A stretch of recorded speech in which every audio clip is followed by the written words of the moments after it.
Hello बच्चों, स्वागत है आप सभी का परीक्षा पीडिया में। आशा करते हैं कि आप सब बहुत अच्छे होंगे और आपकी पढ़ाई भी बहुत अच्छी चल रही होगी। आज के इस वीडियो सेशन में हम बात करने वाले हैं एनटीपीसी ग्रुप डी के जितने भी प्रीवियस ईयर में प्रश्न पूछे गए हैं उन सभी प्रश्नों को समान अध्ययन के जीएस के यहाँ पे मैंने समाहित किया है 30 प्रश्नों में।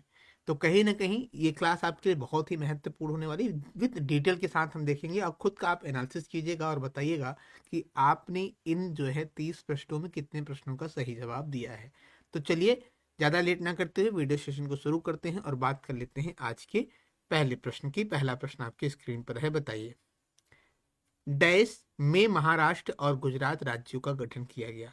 1962 में, 1959 में, 1961 में, 1960 में? तो ध्यान रखिएगा, महाराष्ट्र और गुजरात की बात हो रही है। इसका जो गठन किया गया था ये कब किया गया था भैया? ये किया गया था 1900 कब 60 में किया गया था। ऑप्शन नंबर हम जाएंगे किसके साथ? डी के साथ जाएंगे। ऑप्शन नंबर डी के साथ 1960 में जो है महाराष्ट्र और आपका जो है गुजरात का गठन किया गया था। किस तरह से? महाराष्ट्र और गुजरात का 1 मई 1960 को जो है आपका 1 मई 1960 का आपका महाराष्ट्र का जो है गठन किया गया था। अगर गुजरात की बात कर लें तो उसका भी 1 मई 1960 को गठन किया गया था।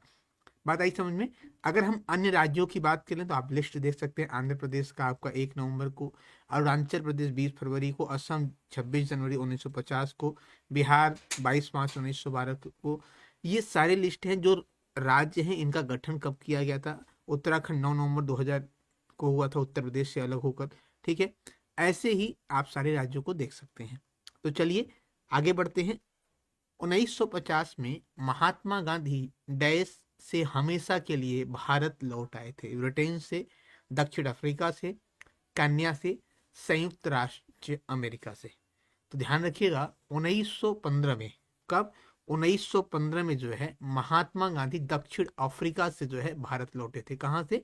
दक्षिण अफ्रीका से भारत लौटे थे। अब बात आती है महात्मा गांधी की बच्चों।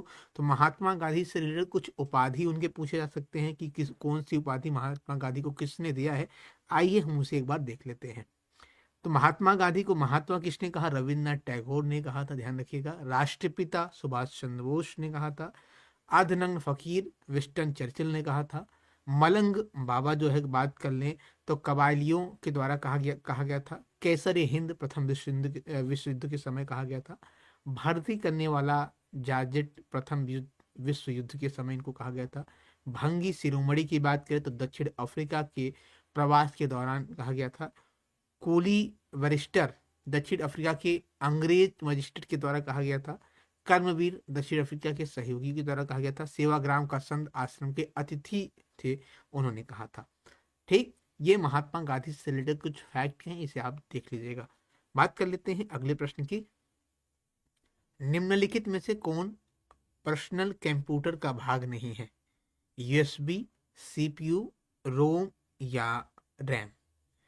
तो बात कर लेते हैं जो है पर्सनल कंप्यूटर की। तो सीपीयू, रोम, रैम ये तीनों जो है आपके किसके हैं? पर्सनल कंप्यूटर के भाग हैं। लेकिन यूएसबी जो है ये पर्सनल कंप्यूटर का भाग नहीं है। ऑप्शन नंबर जो है ये अलग से लगाया जाता है अपने काम के, जब उसकी कोई अलग से डिवाइस जोड़ना होता है तब। ठीक है, बात कर लेते हैं अगले प्रश्न की। एक प्रसिद्ध नक्षत्र है जिसे शाम के समय देखा जा सकता है। इस नक्षत्र को हंटर के नाम से भी जाना जाता है। इसे कौन सा है? ओरियन, सप्तऋषि, कैसियोपिया या ड्रेको? तो ध्यान रखिएगा बच्चों कि ओरियन को जो है किसके नाम से जाना जाता है? हंटर के नाम से भी जाना जाता है। ठीक है, जिसे केवल शाम को देखा जा सकता है। अब इससे रिलेटेड कुछ फैक्ट को अगर देख ले तो ओरियन जो नक्षत्र है रात के आकाश में सबसे चमकीले और सबसे प्रसिद्ध नक्षत्रों में से एक माना जाता है। और यह जो है खगोलीय विषुवत वृत्त पर स्थित है। अगर बात करें तो ओरियन को एक प्राचीन काल से जाना जाता है। ठीक है, बात कर लेते हैं अगले प्रश्न की। अगला प्रश्न आपकी स्क्रीन पर है। बोकारो स्टील प्लांट भारत में 1964 में डैश के सहयोग से स्थापित किया गया था? ब्रिटिश के, स्विस के, जर्मन के या सोवियत के? ठीक है, तो बताइए किसके जो है सहयोग से स्थापित किया गया था? तो बच्चे अगर हम बात कर लें तो जो बोकारो स्टील है ये 1964 में सोवियत के संघ के जो है सहयोग से स्थापित किया गया था।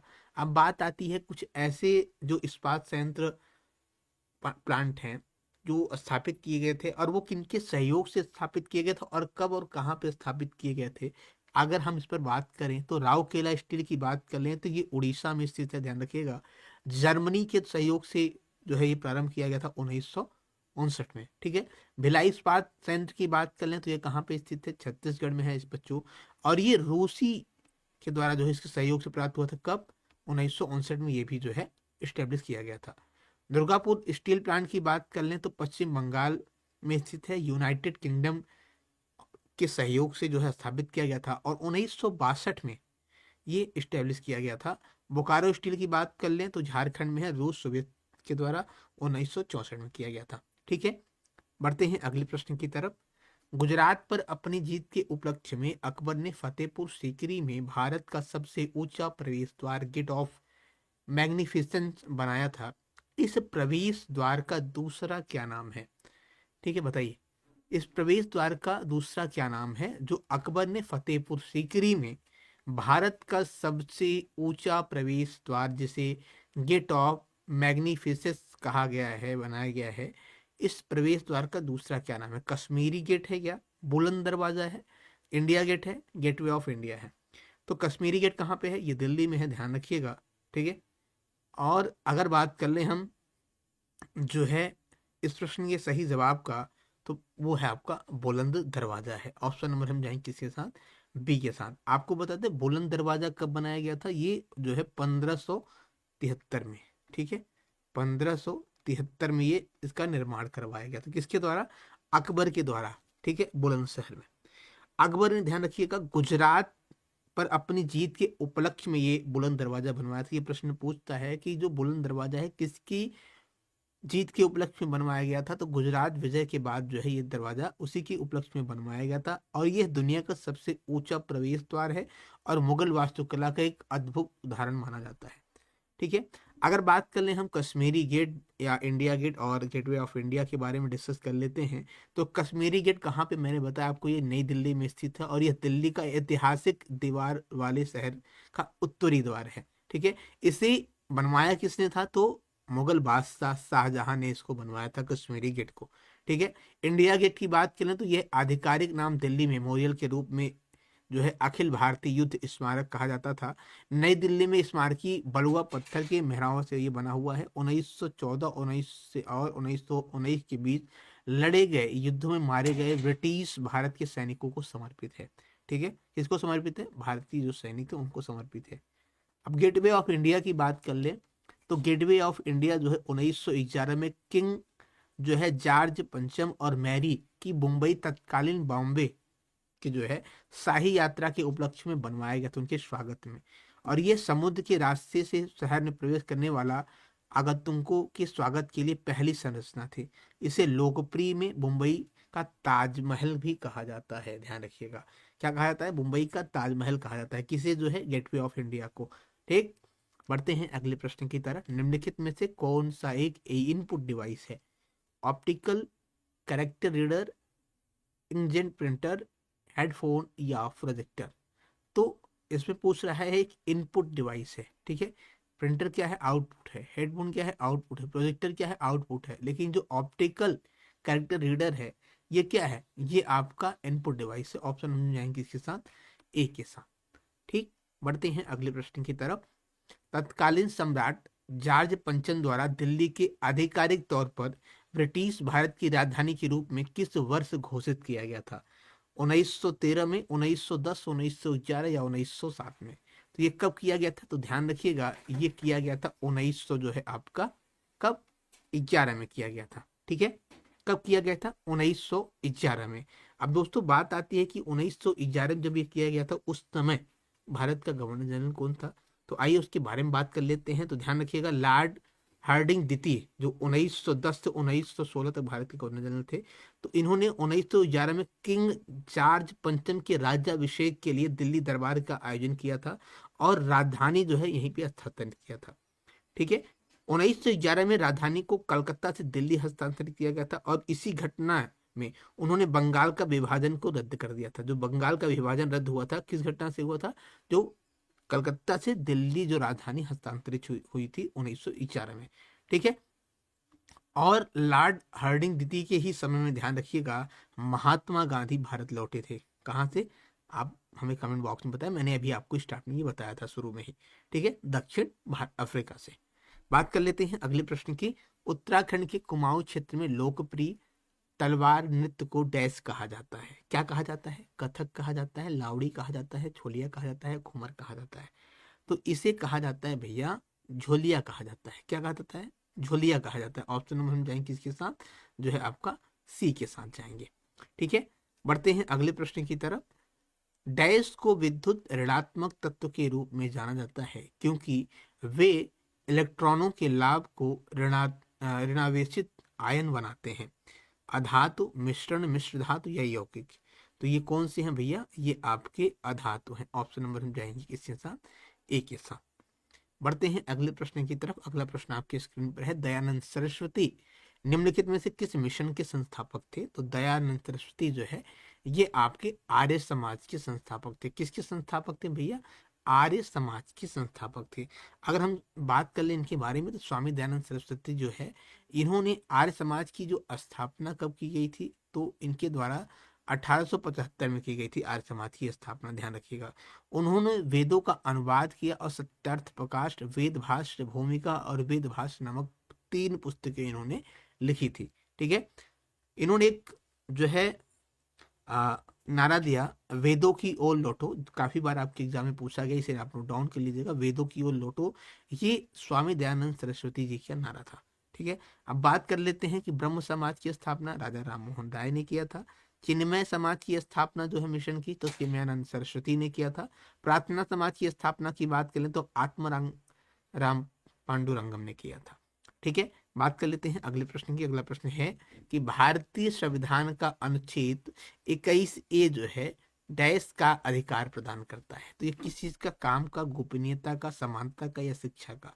तो ध्यान रखिएगा, ये शिक्षा का जो है अधिकार प्रदान करता है। ऑप्शन नंबर हम जाएंगे किसके साथ? डी के साथ। किसके साथ जाएंगे भैया? डी के साथ जाएंगे। ठीक है, बात कर लेते हैं अगले प्रश्न की। उसके पहले हम बात कर लेते हैं कि जो और प्रमुख अनुच्छेद है, मौलिक अधिकार है, ये किन किन अनुच्छेदों के अंतर्गत आते हैं, उस पर हम डिस्कस कर लेते हैं। तो ध्यान रखिएगा, समानता का अधिकार जो है 14 से 18 अनुच्छेद के बीच में कहा गया है। स्वतंत्रता का अधिकार जो है 19 से 22 के बीच में है, इसके बारे में डिटेल दिया गया है। शोषण के विरुद्ध का अधिकार जो है ये अनुच्छेद 23 से 24 में है। धर्म की स्वतंत्रता का अधिकार 25 से 28 है। सांस्कृतिक और शैक्षिक अधिकार ये 29 से 30 है। संवैधानिक उपचार का अधिकार ये 32 है। ठीक है, बात कर लेते हैं अगले प्रश्न की। अगला प्रश्न आपके स्क्रीन पर है। बच्चों बताइए कि उस्ताद बिस्मिल्लाह खां का नाम किससे जुड़ा है? सितार से, सरोद से, शहनाई से या बांसुरी से? तो उस्ताद जो बिस्मिल्लाह खां है इनका जो नाम है वो किससे जुड़ा है? शहनाई से जुड़ा है। ठीक है भैया, शहनाई से। ध्यान रखिएगा, इनको जो है कब? 2001 में क्या मिला था भैया? भारत रत्न। ठीक है, क्या मिला था? भारत रत्न इनको प्रदान किया गया था। कब किया गया था? 2001 में इनको भारत रत्न से नवाजा गया था। ठीक है, और 1956 में अगर हम बात कर लें, 1956 में इन्हें जो है संगीत नाटक अकादमी पुरस्कार मिला था। क्या मिला था? संगीत नाटक अकादमी पुरस्कार इनको मिला था। किसे? उस्ताद बिस्मिल्लाह खां के। अब बात कर लेते हैं कि यहाँ पे कुछ कलाकार और उनसे रिलेटेड यंत्र, ये प्रश्न आपके एग्जाम में पूछता है, तो ध्यान रखिएगा। अगर बात करें हम तो जो है उस्ताद बिस्मिल्लाह खां शहनाई से हैं, पंडित रविशंकर सितार से, हरि प्रसाद चौरसिया बांसुरी से हैं, आपके पंडित शिव कुमार शर्मा संतूर से हैं, उस्ताद जाकिर हुसैन तबला से हैं, अमजद अली खान सरोज से हैं, पंडित राम नारायण सारंगी से है, उस्ताद असद अली खान जो है रुद्र वीणा से हैं, TH विनायकरम ये घातम से हैं, और रामानंद वी राघवन ये जो है मृदंग से हैं। ठीक है, इसे आप नोट डाउन कर लीजिएगा। यहाँ से 1 से 2 प्रश्न आपके बन सकते हैं, अति संभावित है, इसको आप नोट डाउन भी कर लीजिएगा। बात कर लेते हैं अगले प्रश्न की। टूसू जो पर्व है निम्नलिखित में से किस भारतीय राज्य का फसल उत्सव है? गुजरात का है, सिक्किम का है, कर्नाटक का है, झारखंड का है। तो टूसू की बात कर लें तो ये झारखंड का है भैया। कहाँ का है? झारखंड का। ये जो है आपका एक भारतीय फसल उत्सव है। ऑप्शन नंबर हम जाएंगे 4 के साथ। टूसू की बात करें तो ये मुख्य रूप से चाय उत्पादन राज्य असम, पूर्वोत्तर उड़ीसा, दक्षिण पश्चिमी बंगाल और दक्षिण पूर्वी झारखंड में मनाया जाता है कुछ इलाकों में। साथ ही साथ ये जो है इस अवसर पर जो है देवी टूसू का जो है पूजा किया जाता है, और ये मुख्य रूप से झारखंड की साइड ज्यादातर मनाया जाता है। और एक चीज और बता दें, झारखंड के कुछ अन्य उत्सव या हम बात कर लें तो करम उत्सव, होली, रोहड़ी और टूसू, ये प्रमुख उत्सव कहाँ के हैं? आपके झारखंड के हैं। बात कर लेते हैं अगले प्रश्न की। अब यहाँ पे आप देख सकते हैं प्रमुख राज्य के उत्सव और उससे रिलेटेड जो फैक्ट हैं वो आप देख सकते हैं। आंध्र प्रदेश से लेकर जहाँ महाराष्ट्र तक के जो है उत्सवों को हमने यहाँ पे बताया है। बात कर लेते हैं अगले प्रश्न की। भारत के उप प्रधानमंत्री 1977 से 1979 तक कौन थे? तो बात कर लेते हैं इस प्रश्न के सही जवाब का। तो ये कौन थे भैया? जगजीवन राम थे। ऑप्शन नंबर हम जाएंगे किसके साथ? ए के साथ जाएंगे। बढ़ते हैं अगले प्रश्न की तरफ। दूरी और समय के संदर्भ में भारतीय रेलवे नेटवर्क में सबसे लंबी चलने वाली ट्रेन कौन है?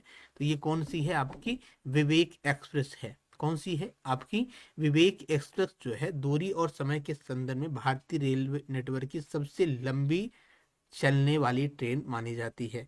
अब बात कर लें भारत की पहली ट्रेन कौन सी थी, तो रेल हिल रेलवे जो 1837 में लाल पहाड़ी से चिंतादी पेट पुल तक चली थी। ठीक है। और बात कर ले सबसे लंबे मार्ग वाली ट्रेन कौन सी है, तो डिब्रूगढ़ से कन्याकुमारी के बीच चलने वाली विवेक एक्सप्रेस, जिसकी अभी मैं बात कर रहा था। तो ये 82 घंटे 30 मिनट में जो है 4286 किलोमीटर की दूरी तय करती है।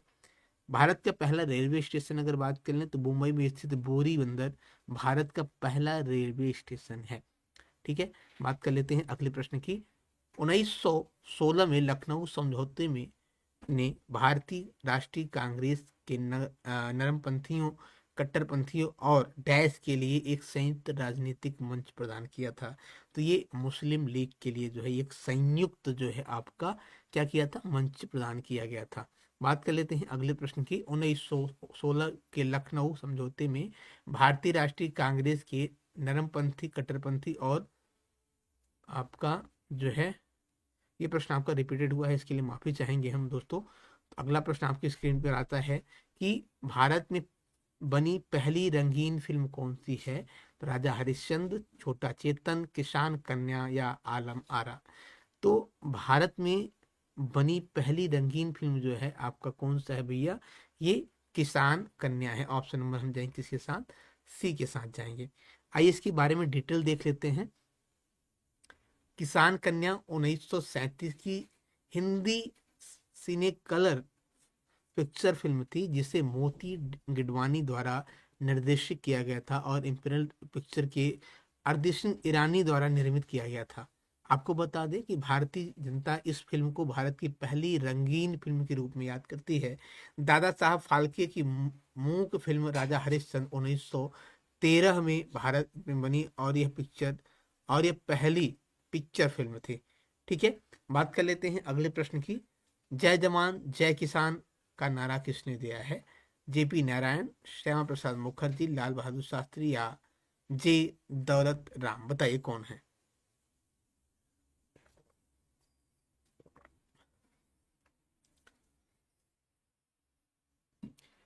जय जवान जय किसान का जो नारा है ये किसने दिया था भैया? तो ये दिया था लाल बहादुर शास्त्री जी ने। ठीक है। जय जवान जय किसान जय विज्ञान, ये किसने दिया था? अटल बिहारी वाजपेयी ने। ये चीज आप ध्यान रखिएगा। अब आइए कुछ प्रमुख जो है नारा है उसको हम देख लेते हैं। कौन सा नारा किसने दिया, ये आपकी एग्जाम में पूछे जा सकते हैं और पूछे भी गए हैं, ध्यान रखिएगा। तो इंकलाब जिंदाबाद भगत सिंह, वंदे मातरम बंकिम चंद्र चट्टोपाध्याय जी, भारत छोड़ो महात्मा गांधी, स्वतंत्र मेरा जन्मसिद्ध अधिकार है और मैं इसे लेकर रहूंगा, ये किसने कहा था? लल्ला बाल गंगाधर तिलक ने। तुम मुझे खून दो मैं तुम्हें आजादी दूंगा, ये किसने कहा था? सुभाष चंद्र बोस ने कहा था। जय हिंद सुभाष चंद्र बोस के द्वारा दिया गया था। करो या मरो महात्मा गांधी जी के द्वारा।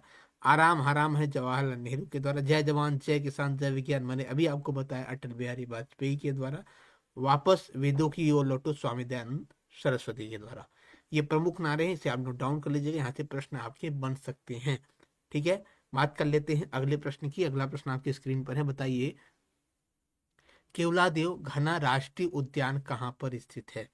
राजस्थान, मिजोरम, बिहार, महाराष्ट्र। तो ध्यान रखिएगा, ये स्थित है आपका जो है बच्चों कहाँ पे? राजस्थान में स्थित है। ठीक है, अब कुछ प्रमुख उद्यानों को आइए हम देख लेते हैं। काजीरंगा कहाँ पे स्थित है? जोरहाट असम में स्थित है। मानस बाघ अभ्यारण्य ये आपका बारपेटा असम में स्थित है। केवलादेव राष्ट्रीय उद्यान भरतपुर राजस्थान में है। सुंदरवन बाघ अभ्यारण्य ये आपका 24 परगना पश्चिम बंगाल में है। ठीक है, बांधवगढ़ राष्ट्रीय उद्यान शहडोल मध्य प्रदेश में स्थित है। कान्हा राष्ट्रीय उद्यान ये भी आपका मंडला मध्य प्रदेश में स्थित है। दुधवा राष्ट्रीय उद्यान आपका लखीमपुर खीरी में जो है उत्तर प्रदेश में स्थित है। चंद्रप्रभा अभ्यारण्य ये भी वाराणसी उत्तर प्रदेश में स्थित है। कार्बेट राष्ट्रीय उद्यान ये आपका नैनीताल में स्थित है। और राजाजी राष्ट्रीय उद्यान आपका देहरादून हरिद्वार पौड़ी गढ़वाल उत्तराखंड में स्थित है। ठीक है, बात कर लेते हैं अगले प्रश्न की। गुलाम वंश के शासक गयासुद्दीन बलबन 1265 से लेकर 1286 तक जो है ने डैश की उपाधि धारण की थी। इन्होंने कौन सी उपाधि धारण किया था? तो ध्यान रखिएगा, जिल इलाही जो है इन्होंने उपाधि धारण किया था। ऑप्शन नंबर यहाँ के साथ डी सी के साथ। अगला प्रश्न कह रहा है कि भारत की कम्युनिस्ट पार्टी का गठन 1920 में एम एन राय अबनी मुखर्जी के द्वारा डैश में किया गया था। तो ये कब किया गया था भैया? ये किया गया था, ध्यान रखिएगा, आपका ताशकंद में किया गया था। ऑप्शन नंबर आपका सी सही है। सातवाहनों का सबसे महत्वपूर्ण शासक कौन था? तो गौतमी पुत्र श्री सिद्धकर्णी जो है ये सातवाहनों के सबसे महत्वपूर्ण शासक माने जाते हैं। अगर गौतमी जो है पुत्र श्री सिद्धकर्णी के बारे में बात कर लें तो ध्यान रखिएगा, ये सातवाहन साम्राज्य पर शासन किया जिन्होंने अब तक भारत का दक्कन क्षेत्र है जो आपका, आपको बता दें जो सातवाहन थे ये राजवंश, ये सबसे शक्तिशाली और सबसे महत्वपूर्ण शासक माने जाते थे। उन्हीं इन्होंने आपको बता दें 106 से ईस्वी से लेकर 130 ईस्वी तक शासन किया और वह 23वें सातवाहन शासक थे। कौन? गौतमी श्री सिद्धकर्णी। ठीक है, बात कर लेते हैं अगले प्रश्न की। बिहार के किस पूर्व मुख्यमंत्री को मरणोपरांत भारत रत्न से सम्मानित किया गया है? तो ये किसे किया गया? कर्पूरी ठाकुर को किया गया है। किसे किया गया है? कर्पूरी ठाकुर को किया गया है। अगला प्रश्न आपकी स्क्रीन पर है भैया, बताइए कि निम्नलिखित में से कौन सा जल डमरू मध्य श्रीलंका और भारत को विभाजित करता है? तो ये कौन सा है आपका? पाक जल संधि को। ऑप्शन नंबर आप जाएंगे किसके साथ? डी के साथ जाएंगे। अब प्रमुख जो जल संधि हैं आप देख सकते हैं, पाक जल संधि बंगाल खाड़ी और पाक को, स्वेज नहर भूमध्य सागर को लाल सागर से, वेरिंग आपका आर्कटिक महासागर से पूर्वी प्रशांत तक, सुडा जल संधि की बात करें जावा सागर और हिंद महासागर, और आपका जो है मक्सार जल संधि जो है सेल्बस सागर और जावा सागर के बीच हुआ है। ठीक है, ये किन किन राज्य में है आप इसे देख सकते हैं या किन देश में है। बढ़ते हैं अगले प्रश्न की तरफ। जलियांवाला बाग हत्याकांड के विरोध में किसने ब्रिटिश सरकार की नाइटहुड की उपाधि लौटा दी थी? तो ये किसने लौटा दी थी भैया? ये आपके जो है ऑप्शन नंबर हम जाएंगे किसके साथ, जो है रविन्द्रनाथ टैगोर के द्वारा लौटा दी गई थी। ऑप्शन नंबर बी सही है। अगला प्रश्न है कि ग्राम पंचायत और शहरी समितियों का कार्यकाल कितनी है? तो ध्यान रखिएगा, ग्राम पंचायत और शहरी समितियों का जो कार्यकाल है ये कितने वर्ष के लिए होता है? ये आपका होता है 5 वर्ष के लिए। कितने वर्ष के लिए? 5 वर्ष के लिए होता है। अगला प्रश्न कह रहा है निम्नलिखित में से किस द्रव्य का पृष्ठ तनाव सबसे अधिक होता है? तो ये होता है पानी का। ऑप्शन नंबर हम जाएंगे किसके साथ? डी के साथ जाएंगे। ठीक है, ऑप्शन नंबर डी के साथ। बढ़ते हैं आज के आखिरी प्रश्न की तरफ। संविधान के किस अनुच्छेद में जो है उल्लेख है कि किसी भी अपराध के आरोपी व्यक्ति को अपने खिलाफ गवाह देने के लिए बाध्य नहीं किया जा सकता है? अनुच्छेद 20(3) में कहा गया है। ठीक है, ऑप्शन नंबर में जाएंगे किसके साथ? बी के साथ। दोस्तों क्लास आपको कैसी लगी? क्लास अगर आपको अच्छी लग रही है, आपको आपने समय दिया और आपने कितने प्रश्नों का सही जवाब दिया आप हमें कमेंट बॉक्स में जरूर बताएं, और क्लास कैसी लगी ये भी आप हमें कमेंट बॉक्स में जरूर बताएं। मिलते हैं नए वीडियो सेशन के साथ, तब तक के लिए धन्यवाद। जय हिंद, वंदे मातरम।